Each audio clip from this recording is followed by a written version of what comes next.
नमस्कार दोस्तों।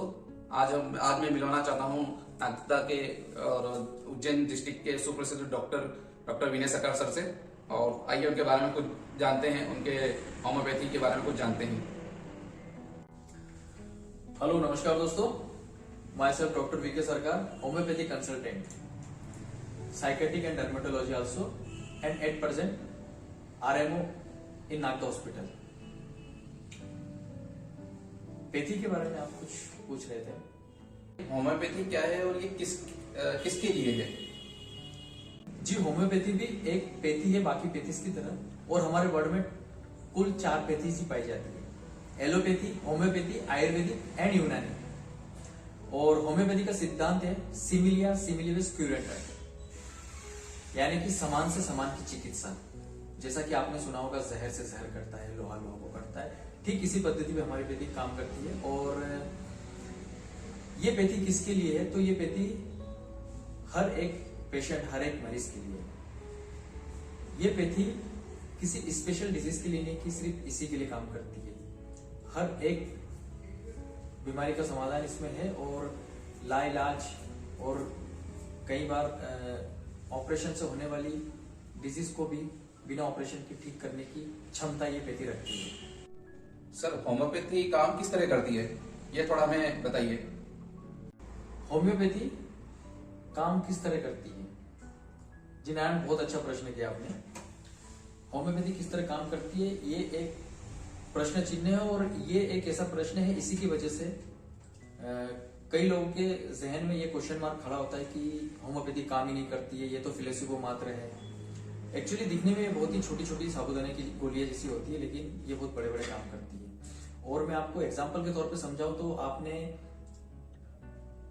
टेलीविजनों में ऐड के माध्यम से देखा होगा, जैसे कि डिस्प्रिन आपने पानी के माध्यम से लिया और वो आपके पेट में जाती है, डिजोल्व होती है, फिर वो जिस जगह दर्द होती है तो ब्लड के थ्रू उस जगह को जाकर के रिपेयर करती है और दर्द गायब हो जाता है। इस तरह से काम करती है। लेकिन हमारी पैथी जो है वो हम सब लिंगुअली लेते हैं, और वो डिजोल्व होके हमारे ब्रेन तक पहुंचती है और नर्वस सिस्टम के माध्यम से ये कार्य करती है। सर, ये नर्वस सिस्टम के थ्रू काम करती है, और क्या ये धीरे, लोगों की धारणा है कि ये धीरे काम करती है, तो क्या धीरे काम करती है या वाकई में धीरे काम करती है, या ऐसा नहीं है? ये लोगों की गलत धारणा है कि धीमे काम करती है। अब यहाँ से उज्जैन का डिस्टेंस 1 घंटे का है, तो हम 1 घंटे अगर उसको पहुंचने में लगते हैं तो रिटर्न आने में भी 1 घंटे लगेगा। तो आप अपनी बीमारी 5 साल की है तो उसको जाने में कम से कम 5 महीने तो लगेंगे। क्या ये बीमारियां जड़ से ठीक करती है? जी हाँ, ये पैथी बीमारी को जड़ से खत्म करने की क्षमता रखती है। लेकिन आप जिस बात को जड़ से कह रहे हैं उसको समझिए। पहले आपको कोई तकलीफ है तो वो किस वजह से है, आप पहले कारण ढूंढेंगे ना। कारण ढूंढेंगे तभी समाधान ढूंढ पाएंगे। आपने कोई चीज खाया, आपको दस्त लगा, तो आप समझ जाएंगे कि इससे दस्त लगा, तो उस चीज को हटा देंगे, अवॉइड करेंगे, तो आपका दस्त ऑटोमेटिकली ठीक हो जाएगा। जैसा कि आपको मैं उदाहरण से समझाता हूं, आयुर्वेदिक वाले बोलते हैं कि वात पित्त कफ, ये 3 चीजें लेके चलते हैं जब। और एलोपैथी में एक pH लेवल होता है, अम्ल और क्षार, ये एक बैलेंस में है। 7 इसका मेन पॉइंट होता है। और ये जब इम्बैलेंस होता है, जब आपके शरीर में अम्ल की मात्रा ज्यादा या कम, या क्षार की मात्रा ज्यादा या कम होता है, तो आपके बॉडी में बीमारी उत्पन्न होती है, ऐसा एलोपैथी वाले कहते हैं। और ठीक उसी तरह आयुर्वेद वाले कहते हैं कि वात पित्त कफ का इम्बैलेंस, जैसे कि आपने अक्सर सुना होगा ये बादी से हो रहा है, मतलब वायु कम ज्यादा हो रही है, तो ठीक उसी तरह हमारे पैथी में सोरा सिफिलिक साइकोसिस होता है। माने ये शरीर जो भगवान ने हमें दिया है, इसी के अंदर सारी बीमारियां मौजूद है, बस वो स्टिमुलेशन होने की जरूरत पड़ती है। जैसे कि आपके अंदर काबिलियत है, लेकिन आपके अंदर जब वो जुनून जागता है, आप उसको पहचान लेते हैं, वो साबित हो जाता है। ठीक उसी तरह हमारे अंदर जब वो बीमारी मौजूद है, लेकिन वो निष्क्रिय पड़ा हुआ है, लेकिन जब वो एटमॉस्फेयर में आता है, स्टिमुलेशन होता है, और वो उस इन्फ्लुएंस में एक्टिव हो जाता है, तब आपके शरीर में दिखने लगती है। तो ऐसा माना गया है जैसे कि सोरा स्टिमुलेट होता है तो इसकी तरह की प्रॉब्लम होती है। सिफिलिस होती है तो गोनोरियल सेक्सुअल ट्रांसमिटेड डिजीज होती है। तो ठीक उसी तरह साइकोटिक जब स्टिमुलेशन होता है तो बॉडी में overgrowth, benign, malignant, cancer type की डिजीज उत्पन्न होती है। तो जब हमारी पैथी की मेडिसिन के माध्यम से आपकी बीमारी ठीक होती है तो बहुत कम चांस होते हैं उनको रिपीट होने के। लेकिन मैं आपको एग्जांपल के तौर पे समझाता हूं, जैसे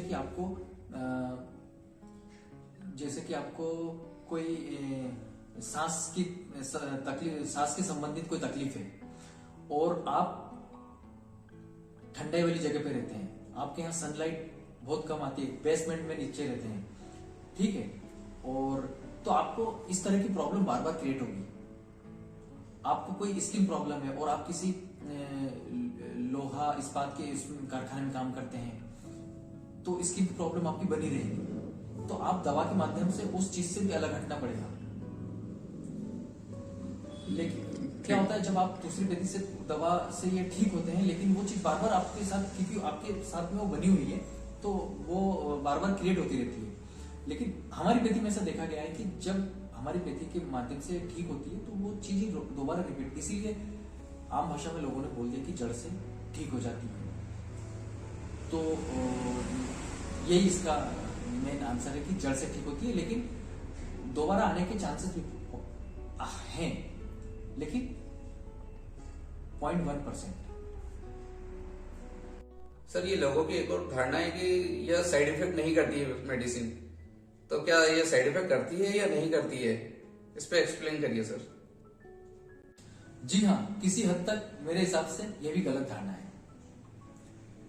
साइड इफेक्ट नहीं होता इन द सेंस, इसका ऐसा है कि जैसे कोई पेशेंट किसी बीमारी के लिए दवा लेता है तो अगर वो 4 दिन में ठीक नहीं होता है तो उसका साइड इफेक्ट भी नहीं होगा, ना उस 4 दिन के पीरियड में ना 4 साल बाद। इसलिए कहा जाता है कि साइड इफेक्ट नहीं है। लेकिन मेरा पर्सनल व्यू है कि अननेसेसरी हमारी बॉडी में कुछ भी इंजेक्ट नहीं करना चाहिए, चाहे वो आयुर्वेदिक हो या होम्योपैथी हो या एलोपैथी हो।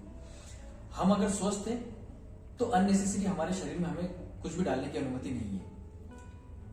ये तो आजकल बहुत सारी कंपनी प्रोडक्ट लॉन्च करती रहती है, आप ये लो, तरह तरह की चीजें। अगर कोई स्वस्थ है तो उसे अननेसेसरी कुछ लेने की आवश्यकता ही नहीं है। लेकिन आजकल चलन में ये चल चुका है, स्वस्थ व्यक्ति भी कुछ ना कुछ चीजें लेता रहता है फिट रहने के लिए, बॉडी फिटनेस के लिए। पर मेरा ऐसा मानना है कि बाद में भी उसके रिजल्ट आपको मिल सकते हैं। इसलिए, और रही बात इस बात की कि साइड इफेक्ट नहीं होता है, तो जैसा कि मैंने बताया कि ये आपने सुना होगा फायदा नहीं तो नुकसान भी नहीं करती है, ऐसा नहीं है। आप अगर ये होम्योपैथी इस बेस पे, जैसे कि मैंने बताया, सिमिलिया सिमिलिबस क्यूरेटर पे काम करती है। मतलब आपको अगर बॉडी में स्किन इन्फेक्शन है, इचिंग है, खुजली है, तो आप कोई दवा लेते हैं सोराइनम, सल्फर, इस तरह की, तो वो आपको ठीक करेगी। लेकिन वही मेडिसिन आप स्वस्थ होने के बावजूद भी यूज करेंगे तो हो सकता है उसके लक्षण जो खुजली के हैं वो आपके शरीर में प्रोड्यूस होने लगे। पर दूसरी बीमारियों में, जैसे कि दूसरी पैथीज में, जैसे कि आपने कोई मेडिसिन ली है, दस्त के लिए कोई मेडिसिन ली है और आपको वो सूट नहीं हुआ, तो आपके शरीर पे चकत्ते, छाले या रिएक्शन आने लगते हैं, लेटरिन में खून आने लगता है, मुंह में छाले हो जाते हैं, ये उसके कॉम्प्लिकेशन है। तो इस तरह के कॉम्प्लिकेशन इसमें नहीं होता है।